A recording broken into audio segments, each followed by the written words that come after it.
Rule number one when it comes to being a coach, roll with it. So clearly there's something really screwy about this whole setup over here, but fortunately Stephen troubleshooted and got things going. So we'll have flower on one side, presentation on the other. Does that sound okay? Because if I could turn that off, it's beautiful and all. If I could turn it off, I would. So we'll roll with some of this. So I'm Stephen Anderson. I'm Director of Instructional Technology for the Winston-Salem-Forsyth County Schools in Winston-Salem, North Carolina. Whew. That's the longest title, I think, in the history of titles. So what do? I take care of 81 schools, 54,000 students, have the 4th largest district in the state of North Carolina, have the 88th largest district in the country, in anything and everything in instructional technology. So I have a staff of 7 folks that goes out and helps all of our schools integrate technology well. I do lots of other things too. I blog, I speak, I talk, I tweet. This is my actual contact information. That's my blog, that's my Twitter, that is my actual email address. I am giving you my email address. So if you want to know something, you heard something, you say, I don't understand that, after we're done, you go back, you digest things a couple days later, and you want to ask a question, that's the best. The Twitter and the email are the best ways to do that. Okay, and I'll put this up at the end as well so you have it. Oh, by the way, those are my daughters. So I used to, that's not stock photography, believe me. I used to have, when I do these talks, I put in these introductory slides just to get things, the ice broken and whatnot. And I used to have a giant picture of me up there, but I thought, I'm here, you don't need another picture of Stephen right here. Let's put up something way more cute. So those are my daughters. My oldest is Reagan. She's 4, she's getting ready to go to kindergarten and causing my wife and I to have heart attacks because she's getting ready to start kindergarten, and that's my 4-month-old Chesney. And they're wonderful. So, all right, so what I want to do is, this is not sit and get. So what I want to do is get a little bit of info from you. So we're going to use something called Poll Everywhere. Has anybody ever heard of Poll Everywhere? Has anybody not heard of Poll Everywhere? This is a safe place, you can tell me. Okay, cool. So, ooh, this is fancy. Just put it behind your ear. Oh. Other ear.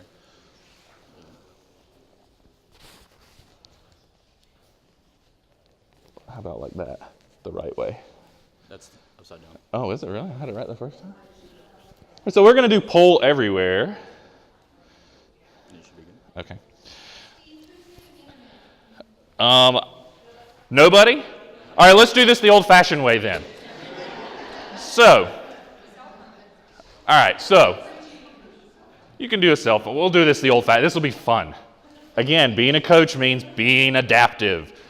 So, what I want to know is, what does it mean to be a coach? And I don't mean technology coach. I just mean coach. Basketball coach, football coach, academically coach. What does that mean? What does it mean to be a coach? Who wants to start? It means being able to get people to do what they wouldn't normally do on their own. So getting people to do normally what they wouldn't do on their own to get them to do it, okay? Be a motivator. Motivator. Partnering. Supporter. Instruct. Listen to what they want to learn. Goals. Anything else? Model. What else? Big picture. Tricking people to get in their very best. Thanks, Russian. Is this working? Can you hear me? It doesn't feel like it's... Okay, perfect then. All right, because it's really weird. I feel like Madonna or something. I feel like I should have like a pointy, I don't know, whatever. So what does it really mean to be a coach? So all of those things are exactly true. What does it mean to be a coach? It means every single one of those things. If you think about the greatest coaches in history, so I don't know, where I'm from, basketball is really big. Carolina, greatest basketball team ever in the history of basketball. And I can say that because I'm from North Carolina. If you think about Dean Smith or you think about any of the, Mike Krzyzewski, you think about these great coaches in history, what did they do? They took players who were really, really good already because you had to be to go to these great universities, but they made them do things they might not thought possible. They took them and molded them and crafted them and motivated them and taught them how to be better than they already were. and turn them into something great. And that's really what a coach does. A coach takes someone or something or some group and makes them better than what they thought possible. So that's what the technology coach can do. So I really think that coaching is a lot about change. And the technology coach is the change agent, right? You're going to take a group of people and you're going to make them do something they not thought possible. You're going to face challenges. You're going to face obstacles. But that change agent pushes through and perseveres and helps them realize their goals and helps them realize what they couldn't do.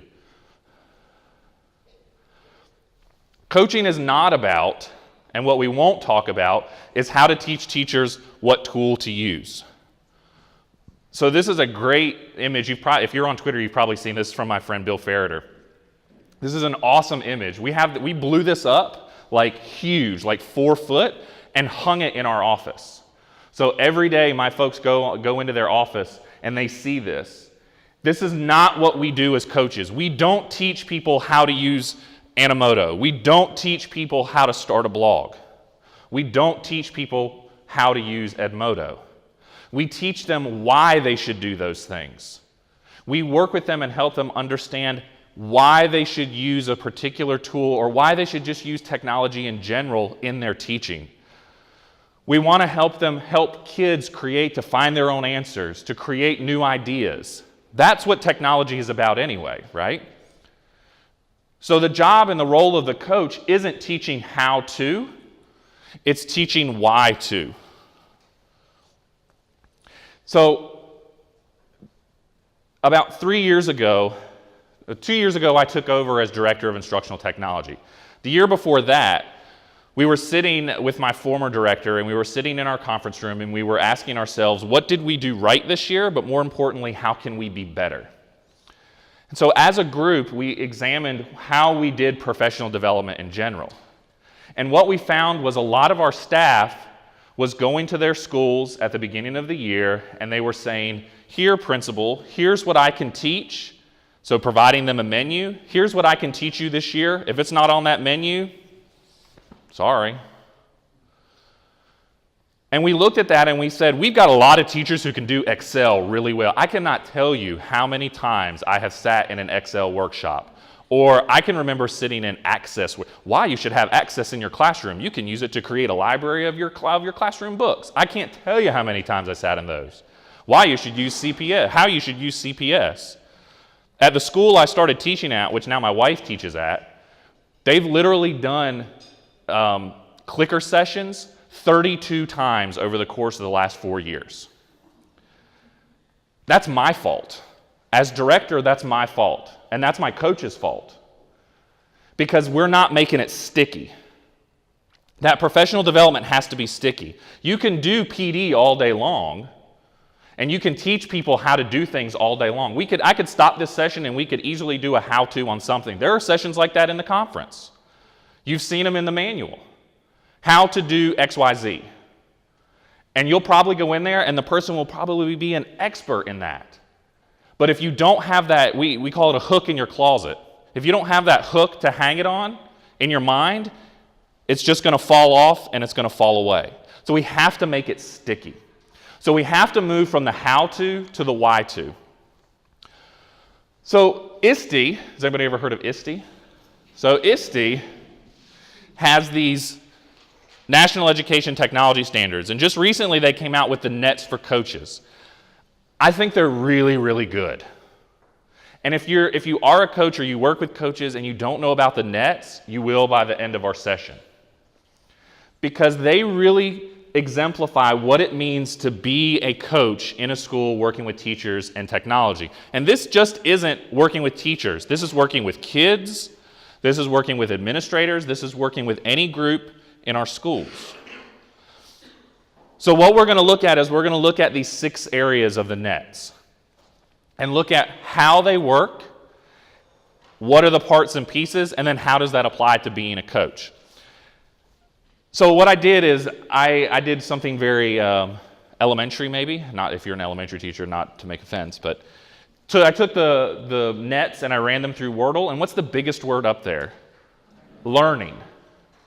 Being a coach is about learning, helping the teacher learn, helping students learn, but also helping ourselves learn, because one of the biggest pieces of being a coach is that continuous professional development. If we are stale and stagnant in our learning, we're not growing. I love what Vicki said this morning in the expert session about if you're growing, you're green. I'm not from Georgia. Green, you're growing, you're ripe, you're right. If you're ripe, you're right. It's perfect. If you're green and you're growing, you're continuously getting better. If you think you're already there, you're going to fade away into nothing. So we have to have that continuous model of improvement.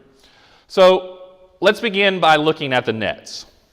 So Darth Vader is probably the person in history who exemplifies visionary leadership. You had to be a visionary leader in order to be Darth Vader, right?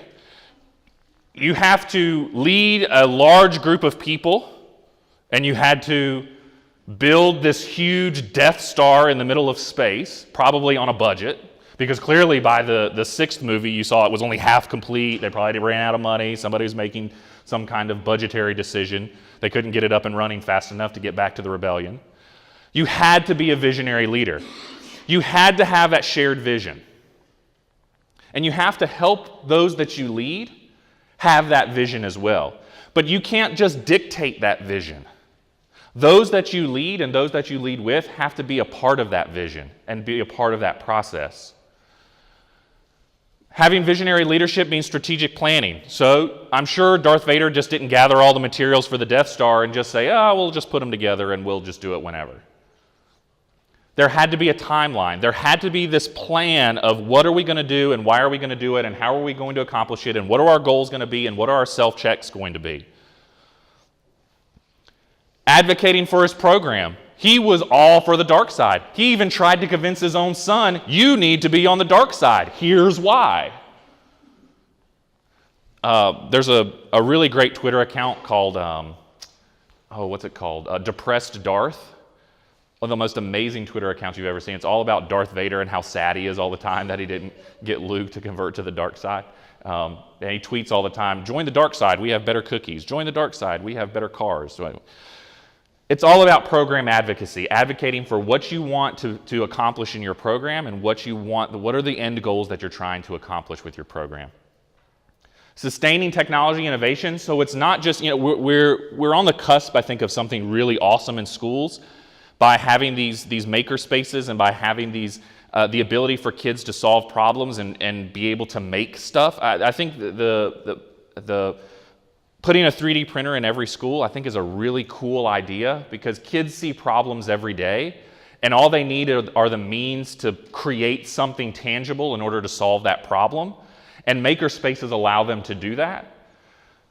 And so it's not just about putting in that makerspace program and putting in that 3D printer in that school, but it's having that sustainability to go forward.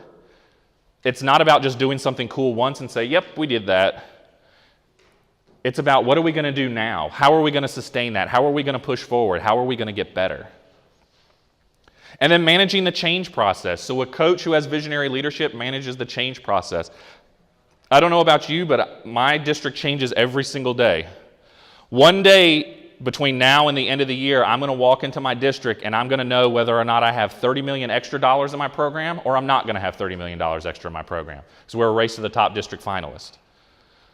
And so every day I go in and I wonder, is today going to be the day where we're going to get an extra $30 million over the course of the next 4 years, or it's not? Does it really matter? Sure. But are we going to continue going down the road with what we want to accomplish with or without that money? Heck yeah. But that's part of the change process. At some point, I'm either going to have to change gears and move in a totally different direction or not. That's visionary leadership, is understanding that process and helping teachers along in that process and helping other coaches along in that process. So having that visionary leadership, being a coach is about being a leader. But you have to be a visionary leader. You have to understand having everybody have the same vision, having everybody be a part of the vision creating process, understanding the strategic planning, and then understanding, hey, we might change on a dime tomorrow. So one of the hearts of coaching is teaching, learning, and assessments. And yeah, that word assessments is in there. but it's not what you think. One of the biggest things that a coach does is model. So what I've tried to do to encourage my folks is they get out and they don't do stuff like this. So rarely will you find one of my folks, one of my instructional technologists, standing in front of a group of teachers, be it a small group, be it a whole group, be it a school. You'll rarely find them teaching a how-to to teachers. That's what the internet is for. If I need to know how to do something, so my wife calls me one day and says, the heat's not working in my car, I need to take it in to go get it fixed. And I said, whoa, wait a minute, I can fix that. Which I can't because I'm not very handy, but I did Google how to fix heat in a Nissan Altima. And I found all kinds of things to do to troubleshoot. I can check fuses, I can check blower motors, I can check to make sure if there's water in it. Did it fix any of it? No. Were we riding down the highway, she hit a bump and the heat came back on? Yeah, so I fixed it. I can Google my way into knowing how to do anything. You got teachers who want to learn to use Edmodo? Guess what? Edmodo has an awesome help section. We don't need how to do Edmodo anymore. You want to learn how to use Animoto? Guess what? Animoto has an awesome help section. We don't need to teach people how to do Edmodo anymore. But what we need to teach is why, and we do that through modeling. And so coaches shouldn't be standing in front of teachers. Coaches should be standing in front of who? Kids. Coaches should be in classrooms modeling for teachers what it means to use these digital tools in the course of learning. Because the teacher needs to see that in their environment. The teacher needs to be able to step back from the front of their classroom and really look at how kids are interacting with the content, how kids are interacting with the tools, what the coach is doing in order to model. That can be very, very powerful. So the coach shouldn't spend the majority of their time bringing all the teachers into the computer lab and teaching them how to do something. The coach needs to be out in the building and out with the teachers. Now, in my district, I have 81 schools. I have 7 coaches. Each one of my folks, we don't call them coaches, we call them instructional technologists, but they're essentially their coach. They have between 11 and 14 schools that they take care of. I see them 1 day a week. If I see them in the office between Monday and Thursday, I wonder why they're not in a school. They spend the vast majority of their time in schools, sitting with teachers, talking to teachers, asking them, what do you need help with? How can I help you? They stand in classrooms. They teach kids. Every single one of my folks was a teacher. They all taught something. I have a former PE teacher. I have a former K-2 teacher. I have a former middle school teacher. I have former high school teachers. They all have that teaching experience. They know what it's like to be in the classroom. And they love to be in front of kids because they're all that is really is acting, and they love to be actors. And so they spend a lot of their time modeling and working and showing teachers this is how this works and this is why this works. And this is how this can work in your classroom. It's not about how do you use Edmodo or how do you use Animoto, and I'm not picking on those ones. But it's why. Why should they be doing that? Why should your classroom be blogging? Let's do an activity where we do paper blogging, and I'll show you why. Addressing diverse needs, it's a diverse needs of learners and diverse needs of teachers and diverse needs of community. Every classroom is different, every learner is different. A big part of our standards for instructional coaches in North Carolina deals with UDL. And so UDL is one of those things you do before differentiation. Differentiation is only what you need to do after you do UDL. UDL benefits everybody. Universal Design for Learning benefits everybody. Differentiation is the step forward after that. So we spend a lot of time, we didn't know anything about UDL. It was not a concept that any of us were familiar with, but all of us had on our growth plans that we needed to learn about it because we were going to be evaluated on it. So we brought in an expert from the state, and we spent an afternoon learning about UDL. And so now we can go out and we can help teachers understand UDL and how technology can fit into that process. It's understanding the diverse needs of all of our learners. Global studies, it's helping kids and teachers be more globally aware. Our world isn't just our classroom. Our world is expansive. Creating higher order, creativity and higher order thinking. Helping promote creativity and higher order thinking. The activities that, and getting teachers to understand that simply rote memorization is pretty low level, and a lot of the things that they call higher order really isn't higher order. What we ultimately want kids to be able to do is create new knowledge based on known knowledge, or create new products based on old products. That's higher order thinking, getting them to think about how they can do things differently, taking something and making it better. Differentiation, formative assessments. So is anybody working with formative assessments? Our district has made a huge push on formative assessments, and I think it's the best thing we ever did. My superintendent will tell you she cares about the test. In my department, we really don't care about testing. Testing doesn't matter. It's 1 day, it's 2 days, there's too much emphasis on it, it is what it is. We can't change that. So we don't worry about it. What we worry about is how kids know what they know and when they know it. And that's what a formative assessment does. And that's where a coach can help a teacher understand how can you formatively assess kids quickly and easily. So using something like Linoit, an online sticky note, and just having a machine in the back of the room that has it up all day long, and a kid can go through and post their question anonymously, or they can post their question as a group, and then the teacher has those at the end of the day and says, wow, I need to go back over this because they're still having questions about that. If you're fortunate enough to be a one-to-one, any kid can do that. But if you're a one-computer classroom, it can still be easily done.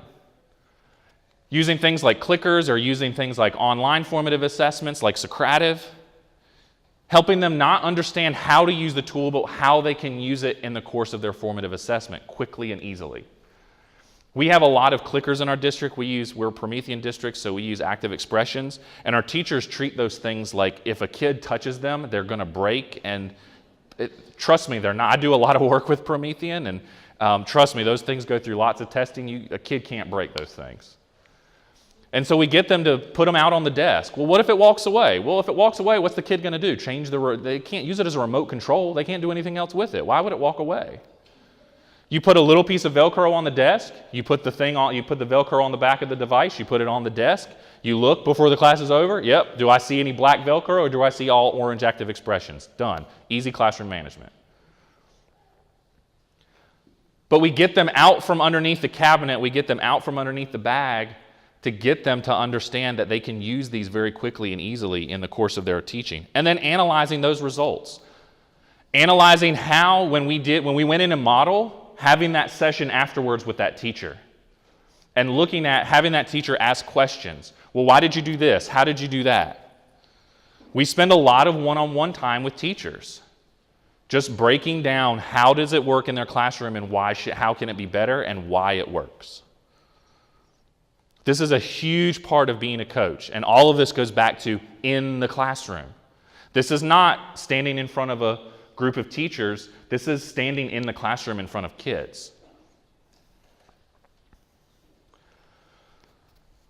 There really isn't anything magical about tech. All technology does is make our life easier and allows us to do something that we couldn't do before. 4 years ago, we'd never heard of iPads. We didn't even know they existed. And now, look at them. They're everywhere. Look at them in this room. But there's nothing magical about them. It's what's created with them that's magical. And so that's the big piece of the teaching and learning, is helping those teachers understand that what they do in their classroom and how they get kids to learn is more magical than the device that they use to do it. But oftentimes we spend a lot of time emphasizing you have to use your interactive whiteboard when I come in your classroom. You have to be using those iPads because we paid a great deal of money for them. We want you to be BYOD because we want the county next door to see that we're BYOD. Look, I live in a district where next door is one of the greatest failures of technology ever in the history of man, and that's Guilford County Schools. And I can say that because I don't like them. Guilford County Schools won $30 million. They also won a $30 million Race to the Top grant. And they went with an untested company and an untested product called Amplify. And guess what? It lasted 3 months before they had to take up those tablets, before they had to change direction. Tablets were catching on fire, chargers were catching on fire, tablets were breaking, they were lied to. The county is blaming the company is blaming the county is blaming the manufacturer. There's a lot of blame going on. And who loses in that? Kids. Now, I'm not going to say I'm not going to have failure with my grant if I get it, but I'm sure as heck going to make sure that it doesn't happen. But our grant, it doesn't focus on tools. Sure, am I going to be able to provide every kid a laptop? Definitely. But 3/4 of our money is spent on what? Professional development. Could you imagine what you could do with $20 million of PD? Imagine that. Just think for a minute. It's not about tools at that point. It's about creating groups of teachers and creating classroom spaces that are innovative. And the coach is a big piece of that. So what we wrote into that grant is we don't have a coach in every one of those schools. So guess what? If we get that grant, guess what? We will. And that person is going to understand this change process and understand how to help teachers. And so then instead of one of my folks coming in, once a quarter, they're going to have somebody in their building all the time. So it's not about tools, it's about learning. Digital age learning environment, so understanding the age of the environment that we work in. So collaborative learning environments, helping teachers and kids understand how to collaborate. So Edmodo is a great way to do that. But oftentimes we stop at the how and don't move to the why. Why should you be doing this? How can you take what you're already doing and put it online and make it better? Getting kids to collaborate in those spaces. Vicki talked about Skype in the classroom. I think that's an awesome idea. I love that idea. I work with a group of people called Classroom Champions. Everybody ever heard of Classroom Champions? Well, if you haven't, you need to Google it right now. Not right now. Listen to me. Google it later. Classroom Champions was founded by former Olympian Steve Messler. So Steve Messler won an Olympic gold medal for four-man bobsled. So he contacted me and said, look, I've got this program. We need to make it better. How can we make it better?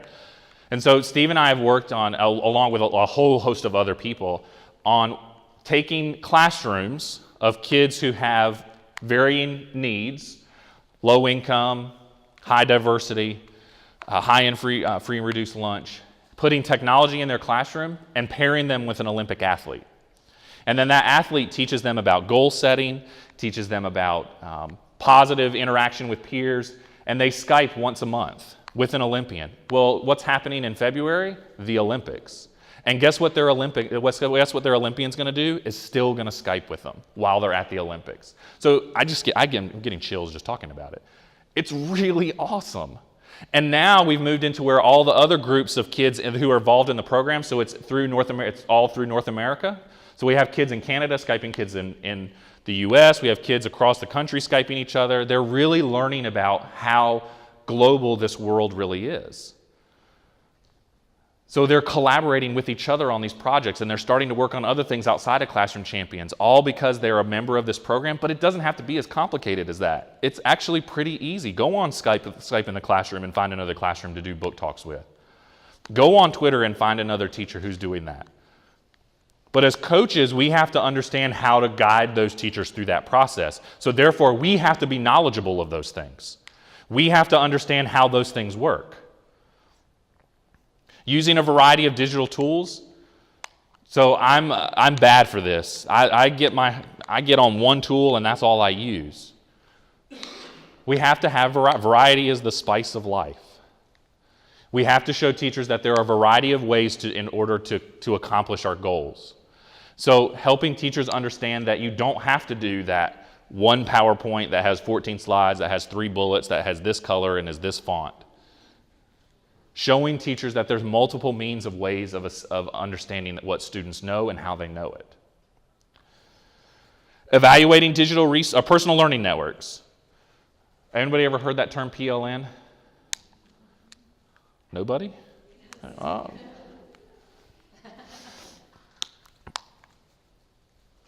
You're in a personal learning network right now.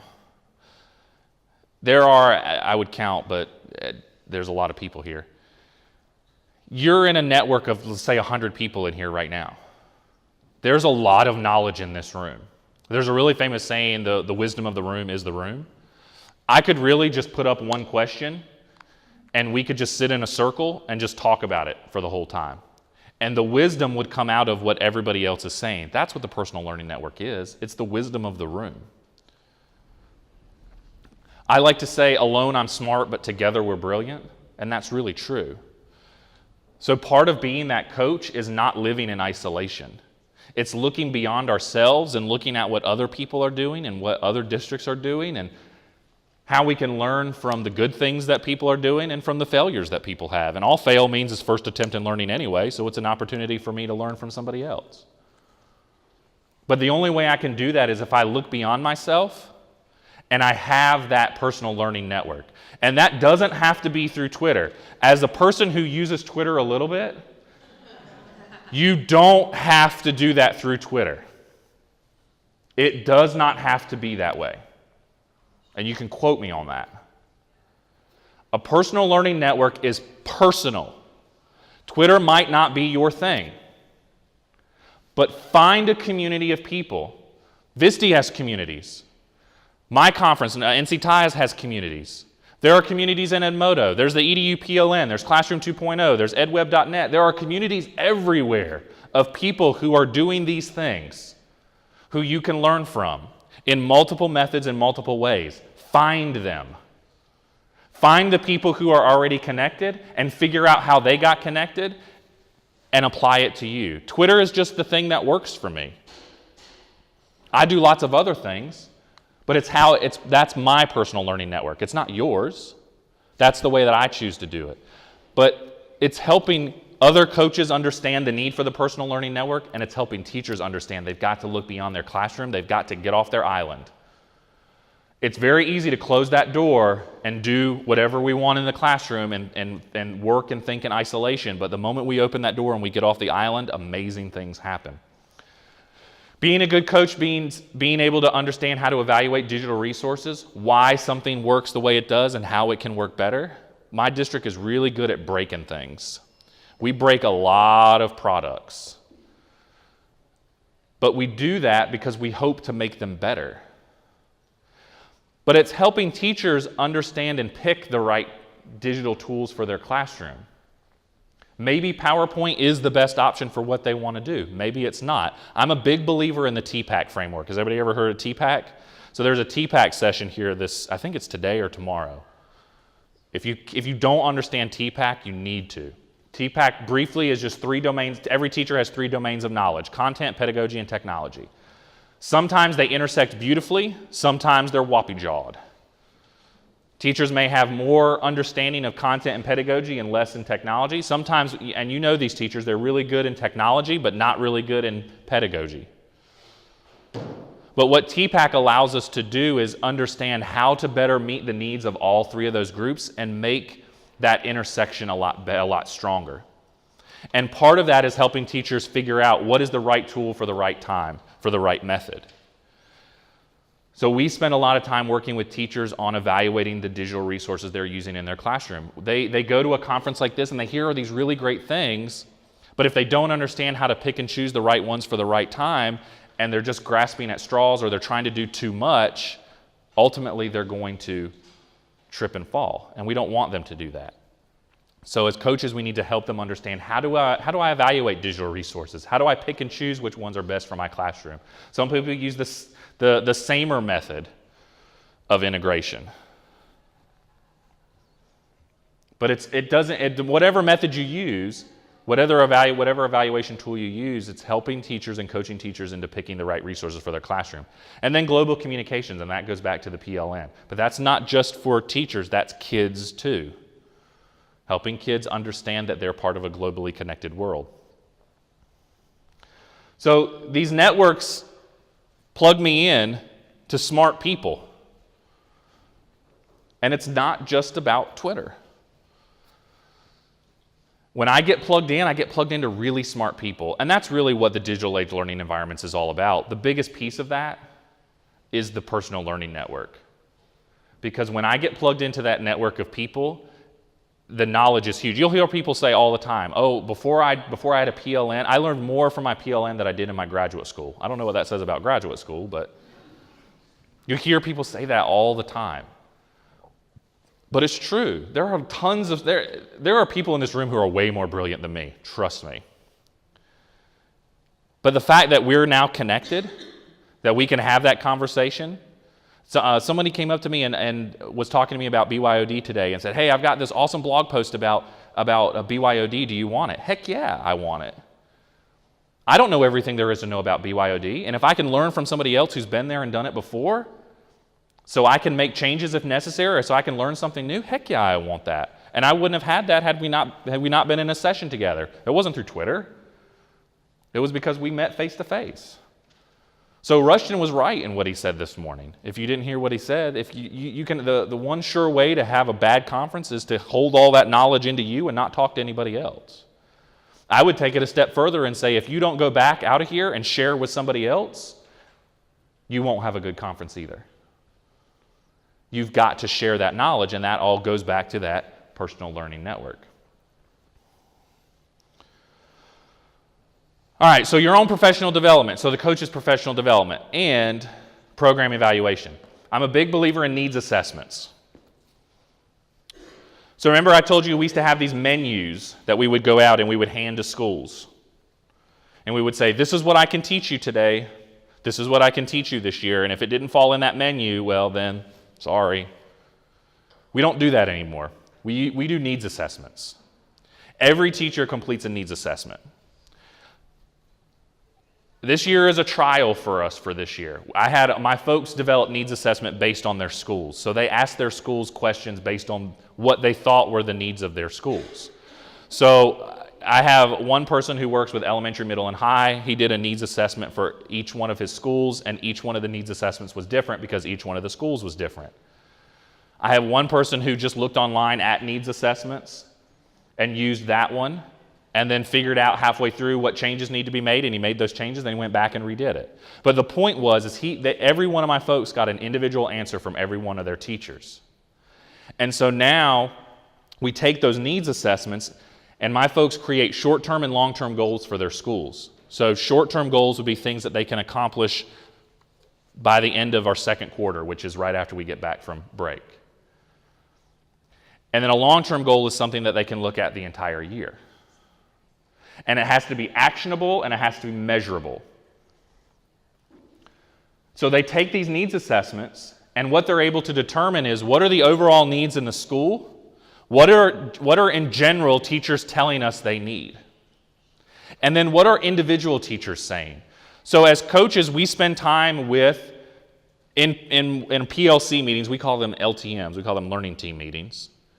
But we spend time in those meetings with all the science teachers or all the third grade teachers. We spend time with them, talking to them about what they're doing and what's upcoming and how we can help. But we also work individually with teachers as well. Remember modeling. So we know what the teachers need. But what a needs assessment doesn't tell you is teachers don't know what they don't know. And sometimes they don't know what they need. And that's where the coach needs to be a coach and go in and look at their classroom and try and figure out what do they need, and starting small. But the needs assessment is the biggest piece of that. If we're not doing a needs assessment, if we're just going out and haphazardly trying to do technology in our schools, we're going to fail. Even though it's first attempt in learning, we've got to do those needs assessments. And then based on those needs assessments, we provide job-embedded professional development. So part of the role of the coach, again, is that PD, but it's job embedded. It's not standing in front of the room and providing them instruction. It's going into their classroom and being a model. And then we're evaluating the results, and that's where those goals come in.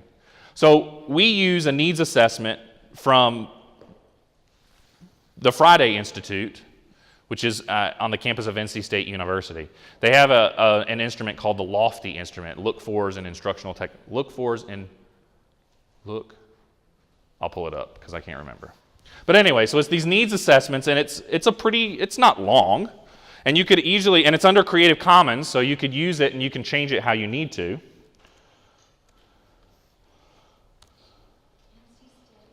It's the Friday Institute.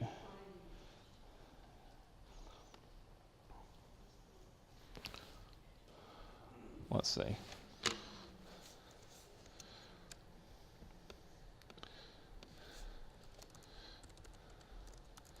Friday Institute, Lofty.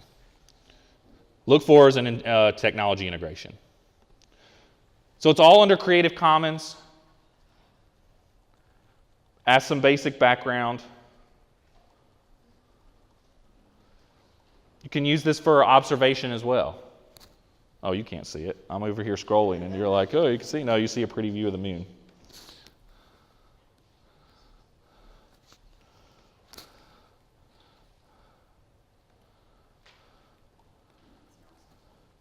So we've adapted this into a needs assessment. So looking at how technology is so we can ask this, technology can be used as a tool for.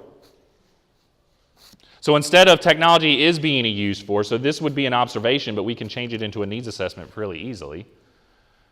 If teachers say no on formative assessments, we know differently.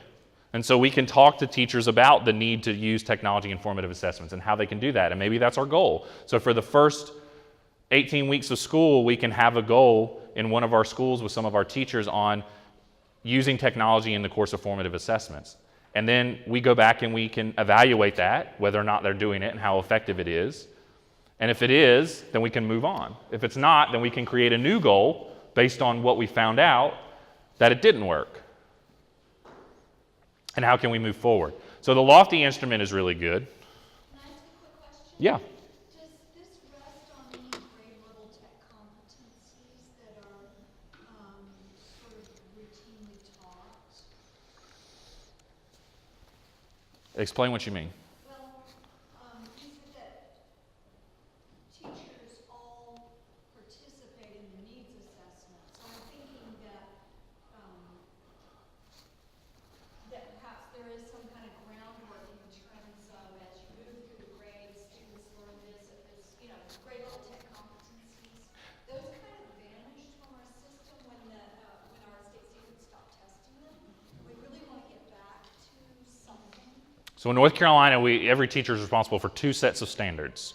One is our content standards, the other is information technology essential standards. And you'll ask them, how many sets of standards do you have? And every teacher says one. It's their content standards. They don't realize they have another set. But the ITES are supposed to be embedded into whatever else they're doing. So if I have a third grade math teacher who's teaching Common Core, they're also supposed to be integrating the ITES standard. So what these instruments can do is you can look at our standards, our ITES standards, and you can see how those natural progressions through the grade levels. So there are core things that every kid needs to be able to be. Digitally literate. Well, that looks different from a kindergartner to a 12th grader. And you can see that progression going up. So you could craft these and change these as you needed to look at those progressions. If a teacher doesn't understand about Creative Commons and copyright, which is an important thing that they learn which kids learn in middle school, then we can include that in our needs assessment. But that's the beauty of these instruments, is that they're Creative Commons licensed, so we can adapt them and change them. Could you put a link to that? Yes. So the first one was the observation, but this is the STENA. This is the School Technology Needs Assessment. So it looks at, in their school, what does technology look like in their school, in their classroom? What does it look like? So it asks things like, I know it's going to be tough to see. Let's see if I can blow it up.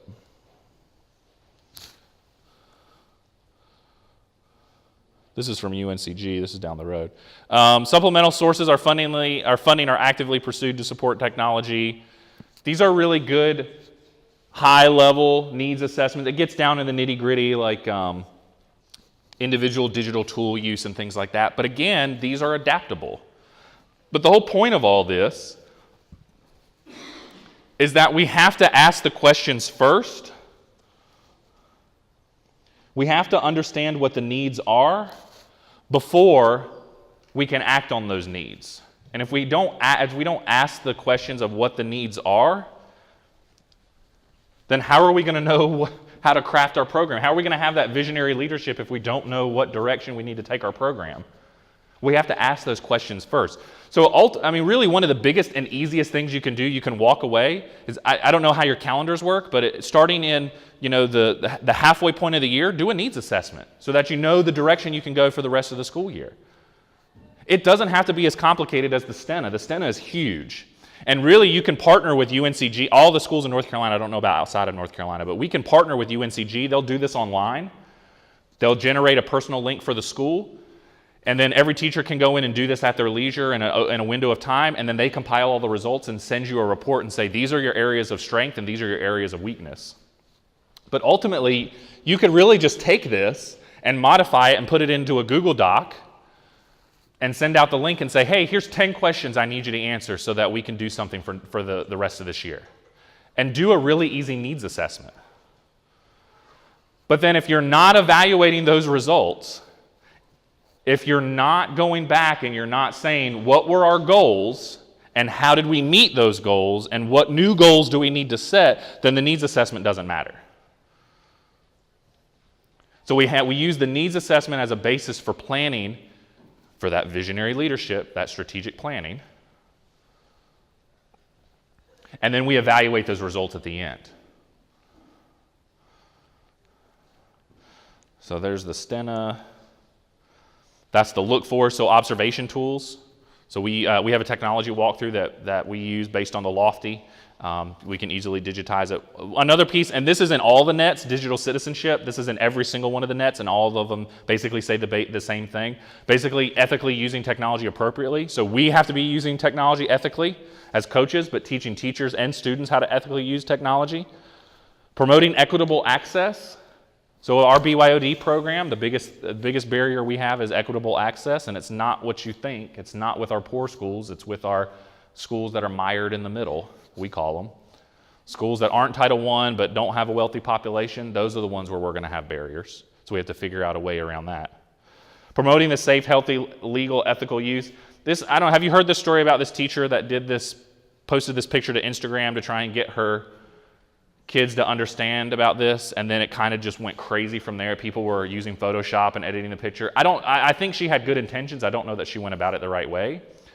But it was a great teachable moment for not just our kids, but for us as well, in that ethical and legal use of technology. And then creating the diversity and cultural awareness and global understanding. You see that's intertwined throughout. So it's getting kids and teachers to think beyond themselves and think globally.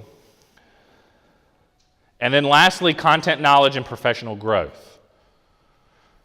So we're engaged in continuous learning. Who's engaged in continuous learning here, right now? Everybody's hand should go up because you're here on a Sunday in an ice storm. You're engaged in continuous learning. I don't know about your budgets, but in our budgets, professional development has been cut big time. It's very difficult for teachers to go to their principals or go to their schools and say, I need to go to this conference because it's going to make me a better teacher. A principal says, sorry, we don't have the money. So any chance that I get or that we get to encourage teachers to do those things, we do. We have I don't know if anybody heard earlier this morning, but I live in Tobacco Town. I live in Winston-Salem, so Winston cigarette, Salem cigarette. R.J. Reynolds is in my backyard. But the Kate B. Reynolds Foundation, who is the daughter of R.J. Reynolds, has this foundation, and they want to give money away. And so their goal is to give every teacher in our district $2,500 to do something innovative. Teachers have to apply for it. And oftentimes teachers don't apply for it because they don't know about it. And so I'm telling my folks, if you've got teachers who want to go to the ISTE is right down the road in Atlanta this year, $2,500 will go a long way it will probably pay their entire trip to ISTE. So if we've got teachers who want to go do PD or they want to go to the state conference, they want to go to the national conference, use that money. But the point is to get teachers thinking about continuous learning, but also engaged in our own continuous learning by coming to conferences like this. But not just letting the conference be the end-all be-all, going beyond the conference, engaging in those communities afterwards, engaging in those conversations afterwards. Again, you see how these tie together. Strengthen our own pedagogy, but strengthen the pedagogy of our teachers. Deepen skills in organizational change, leadership, project management, and adult learning, and evaluate and reflect on professional practice. If you're not evaluating your own professional practice, you're doing yourself a disservice. My blog is the way that I do that. My blog is a public reflection of how I'm thinking about change and technology and leadership, and I do that very publicly because the reason I do that is because I like the feedback from others. I like to hear I like people to push my thinking.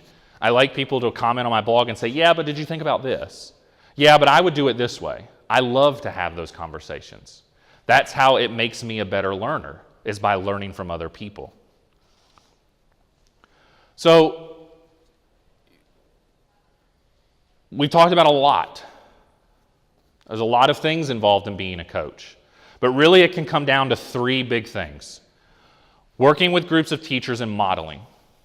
Being a model technology user, but also modeling the use of technology.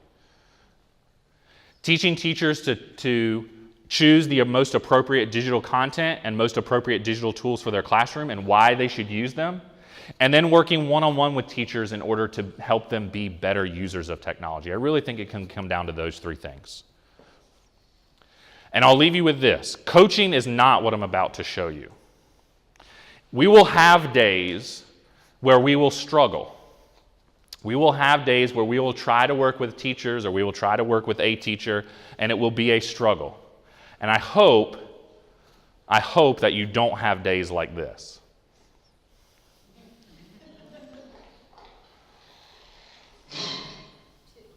You have failed to meet a goal set by our CEO.